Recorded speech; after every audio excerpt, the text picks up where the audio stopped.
Eh bien, bonjour à toutes et à tous, c'est Rico, sur la chaîne Rico YT. Enfin, un nouveau point météo. Ça fait hyper longtemps que j'avais pas fait de point météo, donc si vous voyez ce point météo, sachez que j'avais été absent pendant une très longue période. Pour ceux qui suivaient régulièrement pendant un certain temps, je pense que là, ils suivent un peu moins du coup, étant donné que je poste moins de vidéos qu'avant. Mais oui, j'ai été absent pendant pas mal de temps. J'avais un peu abandonné cette chaîne, j'avoue, mais là je reprends. Je reprends parce qu'il se passe aussi des choses et parce que j'avais envie de refaire une petite vidéo quand même, un petit point météo, voilà, tout simplement. Et pour ceux qui sont abonnés et qui découvriront la chaîne, oui, avec cette vidéo, sachez que vous êtes les bienvenus, hein, n'hésitez pas à vous abonner si jamais ça vous plaît.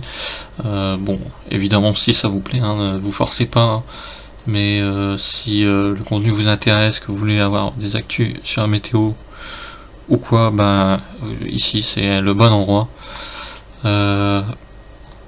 Donc ouais, aujourd'hui on va commencer le point météo sur la carte des précipitations. Pourquoi? Parce que vous allez voir qu'on est dans une semaine très anticyclonique et vous allez voir que il n'y a pas de perturbations qui vont passer sur notre pays en tout cas. Enfin, il y aura quelques orages ici et là qui éclateront peut-être, là comme on le voit ici pour la journée du 9 août par exemple. Mais sinon très peu de perturbations dans les jours, les semaines qui vont suivre là de ce mois d'août 2025 qui s'annonce très chaud, hein, comme vous le savez, hein, on annonce des 40 degrés, plus de 40 degrés dans les régions du sud, et dans les régions du nord il va faire plutôt aux alentours des 30, ça va monter voire même jusqu'à 33, 34 degrés je crois, dans le maximum de ce qu'on va connaître de ces épisodes de chaleur, de canicule de ce mois d'août 2025, voilà. Donc voyez là, on voit quand même qu'il y aura quand même des perturbations de temps en temps qui s'infiltreront peut-être. Bon après c'est attention, c'est à prendre avec des pincettes car on est sur les cartes de GFS. GFS a tendance des fois à un peu surexagérer certains événements, certaines choses, enfin surtout les précipitations. Voilà. Mais sinon ouais, à part dans les régions du nord, je dirais que la plus grosse dégradation elle est pas avant le 17 août et d'ici là ça aura peut-être changé avec ces orages qui se formeront, hein. Je pense que c'est des orages, en tout cas ce qu'on voit là pour le dimanche 17 août, mais comme vous le voyez on est que le 7, enfin non on le voit pas d'ailleurs, parce que j'ai pas filmé en bas, enfin j'ai pas filmé la totalité de mon écran, mais on est le 7 août, d'ici le 17 août il y aura pas mal de choses qui se seront passées, voilà tout simplement, donc c'est pour l'instant on y est pas du tout, mais voilà. Bon, ça c'est la carte des précipitations de GFS, mais sinon, pour aller voir l'action, enfin, les centres d'action globaux, oui, si ça se dit, voilà. Du coup, ah oui, si vous entendez du bruit derrière, un petit ouh, c'est normal, c'est parce que je suis à côté du ventilateur, parce qu'il fait déjà très chaud, moi, je pars chez moi. Parce qu'en plus de ça, moi j'ai une fenêtre de toit, donc si vous entendez un ventilateur, c'est de ma faute, hein, désolé, mais j'ai fait en sorte qu'on n'entende pas trop au micro, normalement ça devrait aller, mais si jamais vous l'entendez, désolé. Voilà, donc voyez là, cette période anticyclonique, hein, l'anticyclone qui résiste sur l'Europe, les perturbations qui vont passer tout autour pendant une très longue période. D'ailleurs sur la Méditerranée on voit que c'est un peu plus orange. Est-ce qu'il y aura des perturbations dans le niveau de la Méditerranée? Je sais pas, je pense. C'est une configuration qui est possible en été. Hein. Et surtout qu'en plus là on est au mois d'août, hein, donc on est déjà sur la deuxième partie de l'été. Donc ouais, c'est... Il peut qu'il y ait des choses qui se forment sur la Méditerranée, ouais. Alors bien sûr ça sera pas des épisodes méditerranéens, mais en tout cas ouais, de ce que vous voyez, là je vous fais défiler la carte, vous voyez, à part les régions du nord qui seront un peu touchées de temps en temps par un affaiblissement d'anticyclone qui pourrait laisser faire entrer déjà dans un premier temps de la fraîcheur et peut-être voir des perturbations par la suite, ouais. Et sinon après il n'y a pas grand chose, vous voyez, c'est beaucoup d'anticyclones, beaucoup de chaleur. Et je propose même qu'on aille voir les chaleurs d'ailleurs de tout ça, hein, de température. Allez, on va faire comme ça. Sans que vous ayez une petite idée. Ouais, sur l'Espagne, il va faire très chaud. L'Espagne, il y a des 45 degrés annoncés localement par endroit. Alors oui, sur l'Espagne, 40 degrés. 40 degrés dans la péninsule ibérique. Dans les régions du sud, pareil, il fera très chaud. Vous voyez, là, il y a 40 degrés pour le 11 août, par exemple. Et même les régions du nord, à un moment donné, vont être un peu touchées. Bon, ça sera pas 40 degrés, mais par contre, ça sera du 34-36 degrés quand même, qui remonteront vers la Belgique. Donc, vous voyez, à partir du 12 août, a priori, d'après ce qui est annoncé. On n'y est pas encore, mais c'est fort probable, hein, évidemment, étant donné la chaleur qu'il y a autour de la Méditerranée, surtout en particulier du côté de l'Espagne. Voilà.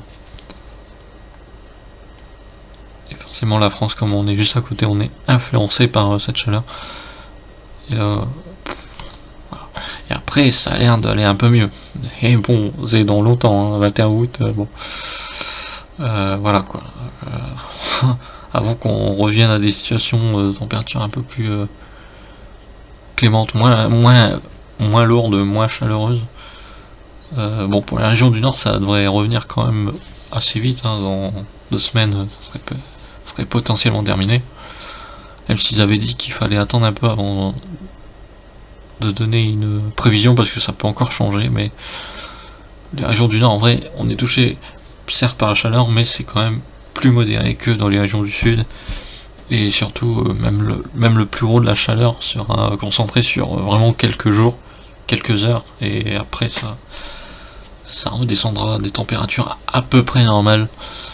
À peu près évidemment, parce qu'on sera toujours au-dessus des moyennes de saison, évidemment. Et puis voilà, donc ouais, bon, bah, on a vu la situation météo globale, hein, même, on peut même voir au niveau de l'Europe, hein, ça sera exactement la même chose, hein, il fera très chaud sur une grande partie, hein, même l'Allemagne, la Pologne, l'Italie, tous les pays seront concernés par la chaleur au niveau de l'Europe, même l'Angleterre, hein, sera un peu touchée, au sud en particulier évidemment. Il y aura un peu de chaleur partout sur l'Europe, y compris même au sud de l'Angleterre. Voilà. Et d'ailleurs, les pays scandinaves aussi, hein, sont. Non, les pays scandinaves, ça d'accord. Bon, il fera quand même bon. Mais voilà. Donc voilà, c'était un petit point sur la situation, hein, actuelle. Pour l'instant, rien à ajouter, hein. Je dirais que pour l'instant, les régions qui doivent rester prudentes, c'est surtout les régions du sud, hein. Faites attention avec la chaleur. Il va faire très chaud pendant pas mal de temps. Sur les régions du nord, bien sûr, il faut faire attention aussi, hein, pas prendre non plus un coup de chaleur en sortant dehors. Faudra faire attention, faudra bien s'hydrater. Et puis voilà, normalement, bon, les régions du nord, ça devrait le faire, hein,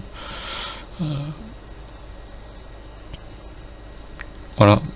Mais ouais, sinon, c'est pas encore. Ça va durer quand même pas mal de temps, ça va être intense, mais c'est là où c'est à peu près rassurant, c'est que c'est pas trop étalé sur le territoire français, surtout quand on sait que dans le sud, en plus là je viens d'y penser, mais il y a aussi des événements qui se passent à cause de la chaleur, hein, évidemment les feux de forêt. Là je viens d'y penser, mais c'est vrai qu'il y a un sacré feu de forêt autour de Marignane, je sais plus où c'est.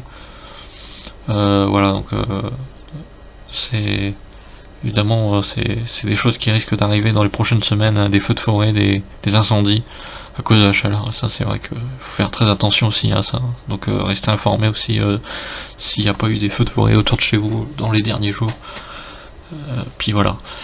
Bon bah du coup je vais conclure ce point météo là-dessus, du coup, hein, j'ai plus beaucoup de temps, donc voilà. On a fait un petit point sur toute la situation, on a vu ce qui s'est passé. Bon bah vous voyez, on est en été, on est en été, mais c'est un peu l'été vraiment dur, hein. Pour le coup, va faire vraiment très chaud, hein. C'est pas des températures normales même pour l'été, donc pour ça il faut rester prudent. Et bon, moi du coup je n'ai pas d'autre chose à rajouter, je vous le dis à la prochaine pour un nouveau point météo sur la chaîne Rico YT. Et n'oubliez pas les pouces vers le haut pour me soutenir, l'abonnement, le partage et la cloche si vous voulez être au courant des prochains points sur cette chaîne. A bientôt.